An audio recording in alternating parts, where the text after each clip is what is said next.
हम इस मुद्दे को उठा रहे हैं। मेरी जिम्मेदारी है एज एलओपी इस मुद्दे को उठाना। प्रधानमंत्री जी 100% इस व्यक्ति की प्रोटेक्शन कर रहे हैं और इस व्यक्ति ने हिंदुस्तान के एसेट्स लिए हैं, भ्रष्टाचार करके एसेट्स लिए हैं। ये व्यक्ति बीजेपी को पूरा समर्थन करते हैं, पूरा सपोर्ट देते हैं। ये एस्टैब्लिश चीज़ें हैं, हम दोहराते जाएंगे। जेपीसी की मांग हमारी है, बट हम चाहते हैं कि अदानी जी को एकदम अरेस्ट किया जाए। और हम जानते हैं और हम देश को दिखाना चाहते हैं कि अदानी जी की अरेस्ट नहीं होगी, और इसलिए नहीं होगी क्योंकि हिंदुस्तान के प्रधानमंत्री अदानी जी के पीछे खड़े हुए हैं और उनके प्रोटेक्टर हैं।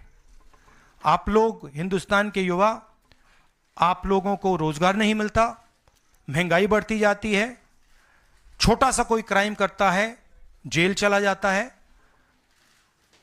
मगर अदानी कुछ भी कर ले, हिंदुस्तान के प्रधानमंत्री और एक नेटवर्क, जिस नेटवर्क को हम एक्सपोज करके देश को दिखाएंगे।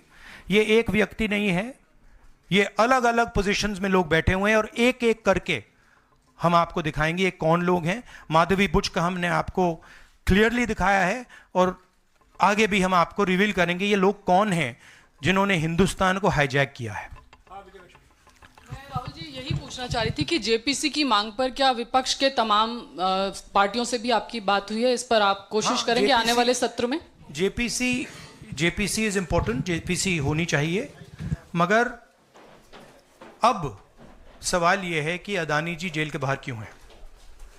अगर कोई भी क्राइम करता है तो नरेंद्र मोदी का कहना है वो उसको अंदर कर देते हैं, और ये जो व्यक्ति हैं जिनको अमेरिकन एजेंसी ने कहा है कि इन्होंने क्राइम किया है, और अमेरिकन एजेंसी ने कहा है कि इन्होंने हिंदुस्तान में क्राइम किया है, ब्राइब्स दी हैं, पावर को महंगा बेचा है, ये सब वहां बोला जा रहा है और प्रधानमंत्री यहां कुछ नहीं कर रहे हैं। और मैं आपको बताता हूं कुछ नहीं कर सकते।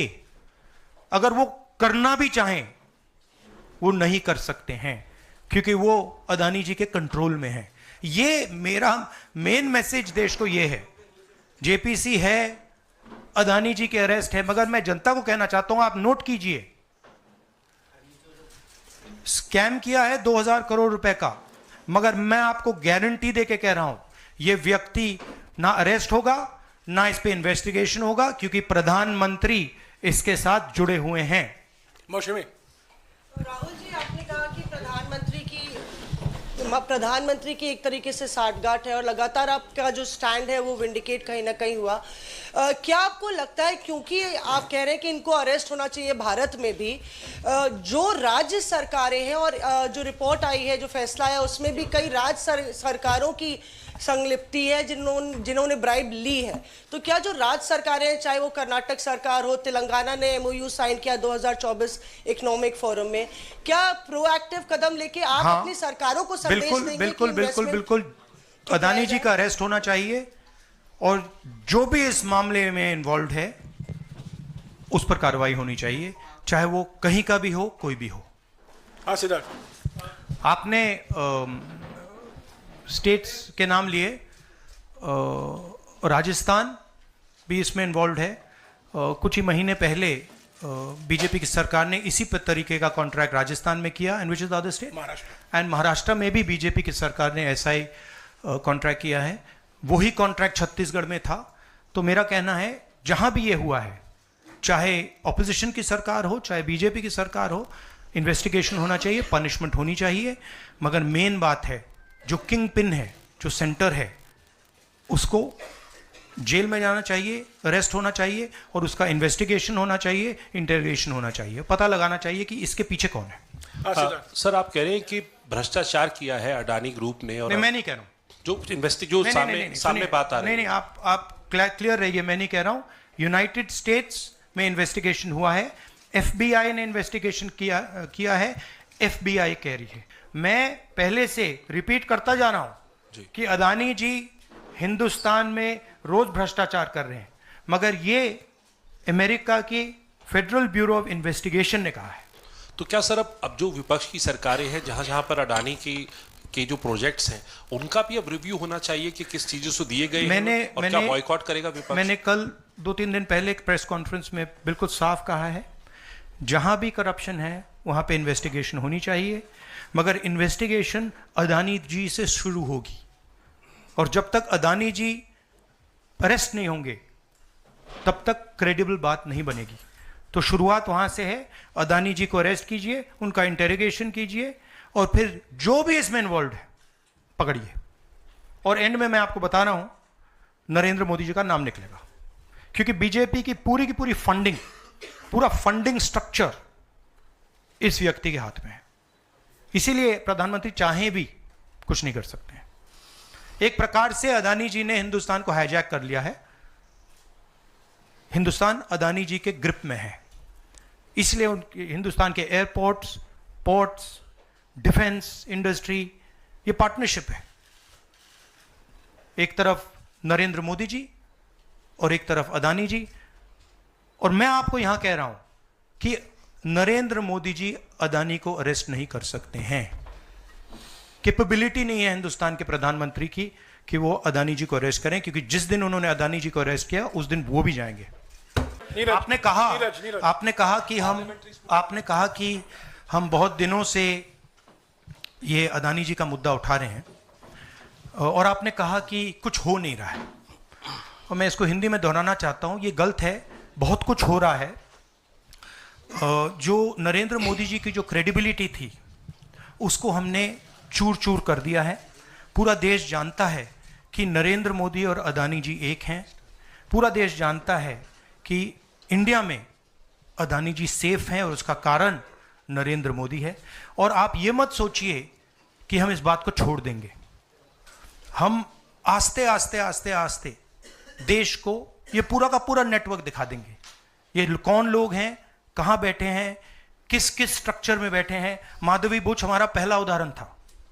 हमने दिखाया कि माधवी बुच ने अपना काम नहीं किया, उसका कारण था, उसका कारण भ्रष्टाचार था, उसका कारण कॉन्फ्लिक्ट ऑफ इंटरेस्ट था। हमने दिखाया, उनको हटाया नहीं गया है। बट देश जानता है और हिंदुस्तान का हर रिटेल इन्वेस्टर जानता है कि Madhavi Buch is corrupt and Madhavi Buch is protecting mister Adani. Rahul ji, Neeraj हूँ न्यूज 18 इंडिया से। आप लगातार इस मसले को कांग्रेस पार्टी उठाते रहते, वीडियो के माध्यम से, इस मंच के माध्यम से। ये जो दस्तावेज आए हैं उसके बाद भारतीय जनता पार्टी ने 3 सवाल खड़े किए हैं जो आपके सामने मैं रखता हूँ। एक ये कि अभी तक ये एलिगेशन है, आरोप प्रूफ नहीं हुआ है, दोषी नहीं हुआ है। दूसरा, आपने खुद कह दिया कि 4 जो अपोजिशन स्टेट को पैसे दिए गए, बीजेपी ने यह भी कहा, उस पर क्या कार्रवाई होगी, क्या कार्रवाई करेंगे, आपने इसका जवाब तो दे दिया।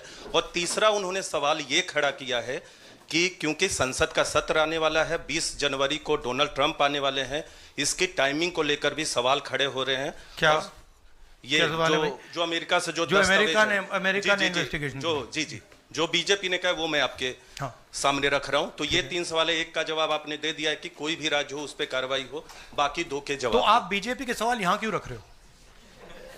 नहीं, ये सवाल हमारा है। नहीं, आप बीजेपी के हो क्या? नहीं, बिल्कुल नहीं हूं। तो फिर बीजेपी के सवाल हमारे प्रेस कॉन्फ्रेंस में क्यों रख रहे हो? राहुल जी, मैं आपके सामने सवाल कर रहा हूं, एक जर्नलिस्ट का सवाल है। और आप नहीं, अभी आपने बोला बीजेपी का सवाल है। बीजेपी के समक्ष हम लोग ऐसे ही रखते हैं। नहीं, बार-बार नहीं, देखिए, आप मुझे बोलने दीजिए। मेरे सवाल का जवाब दीजिए। आपने सवाल पूछा, मैं बोल रहा हूं, आपका जवाब, आपका सवाल का जवाब। ये मेरा सवाल है, बीजेपी का नहीं, मेरा सवाल। नहीं, आपने अभी 2 मिनट पहले कहा कि ये बीजेपी के सवाल हैं।